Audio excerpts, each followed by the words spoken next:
Assalamualaikum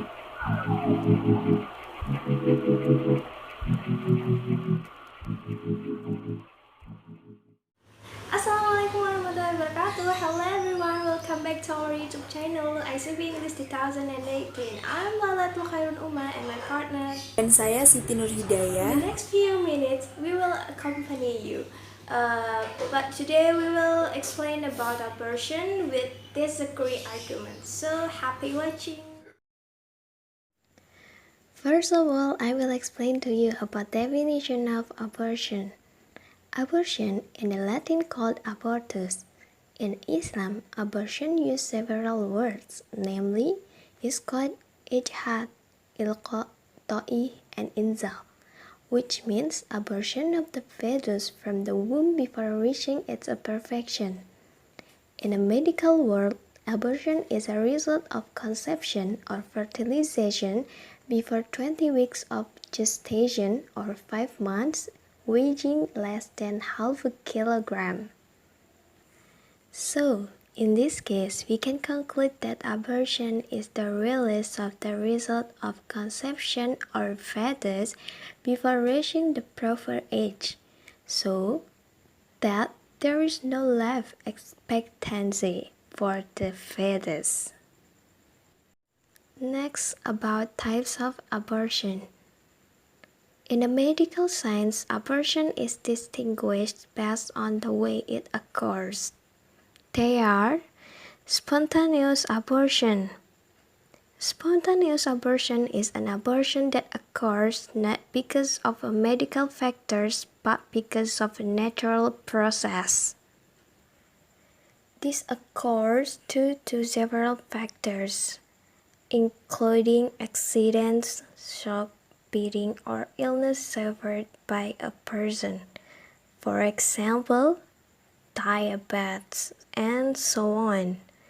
However, the biggest cause of this abortion is due to the imperfection of ovum and fertilized sperm.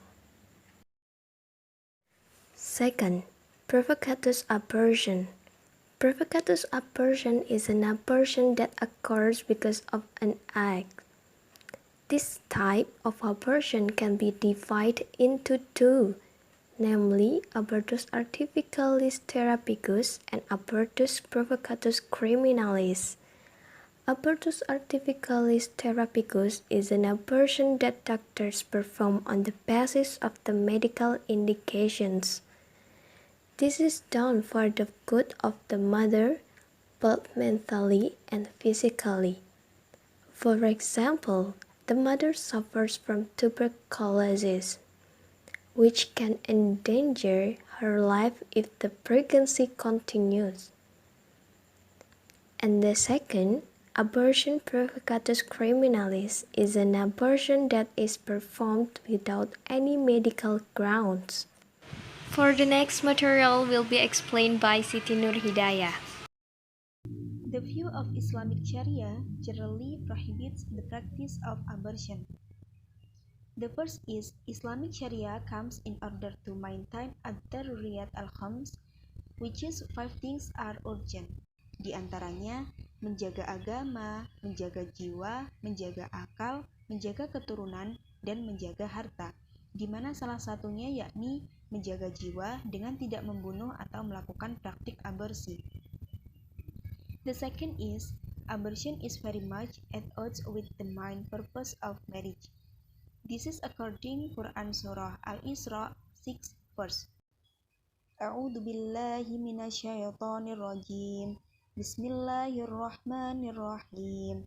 Tsumma radadna lakumul karrata 'alaihim wa amdadnakum bi amwalin wa banina wa ja'alnakum aktsara nafira, yang artinya, kemudian kami berikan kepadamu giliran untuk mengalahkan mereka, kami membantumu dengan harta kekayaan dan anak-anak, dan kami jadikan kamu kelompok yang lebih besar. The last is, the act of abortion is a prejudice against God. This is according Quran Surah Al-Isra 31 verse.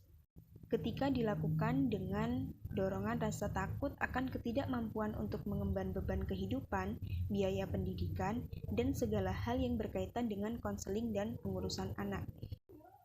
A'udzu billahi minasyaitonir rajim. Bismillahirrahmanirrahim. Wala taqtulu auladakum khasyata imlaq. Nahnu narzuquhum wa iyyakum. Inna qatlahum kana khita'an kabira. Yang artinya, dan janganlah kamu membunuh anak-anakmu karena takut miskin. Kamilah yang memberi rezeki kepada mereka dan kepadamu. Membunuh mereka itu sungguh suatu dosa yang besar. The law of abortion under 120 days of age. First is, it is possible absolutely. Some Hanafiyah and some Shafi'iyah agree with it. Second is, it is permissible if there is an obstacle or uzur, and makruh if there is no uzur. Some Hanafiyah and Shafi'iyah agree with it. The third is, makruh tends to be haram. Some Hanafiyah and some Malikiyah agree with it. And the last is absolutely haram. Majority Malikiyah, Imam Al-Ghazali, Ibnu Al-Jauzi, and Ibnu Hazm Al-Dohiri agree with it. The law of abortion, after being inflated by the spirit of the womb, it has reached the age of 120 days. The jurists agree about its prohibition. Kafara obligation to abortion of a 120 days old. Fasting for 2 consecutive months or feeding 60 poor people for those who are unable to fast. Besides that, it is also required to pay a jinayah fine of 5% diyat, or the equivalent of the gold price of 1,000 dinars. 1 dinar is equivalent to 4,250 grams of gold. And the last, KUHP Chapter 19's Articles 229, 346 to 349. From the formulation of these articles, it can be concluded that first, a pregnant woman who deliberately has an abortion or orders someone else can face up to 4 years in a prison. And the second, a person who deliberately performs an abortion against a pregnant woman without the expectant mother's consent is punishable by a prison sentence of 12 years, and if the pregnant woman dies, is threatened within 5 years in the prison. Third, if with the consent of the pregnant woman, a sentence of 5.5 years in the prison is punishable, and if the pregnant woman dies, she is subject to a sentence of 7 years in the prison. Fourth, if it is a doctor, midwife, or medicinist who performs and or assists in the crying out the abortion, the penalty is increased by 1/3 and the right to practice can be revoked. And the last, every fetus that is conceived until it is finally born has the right to live and survive.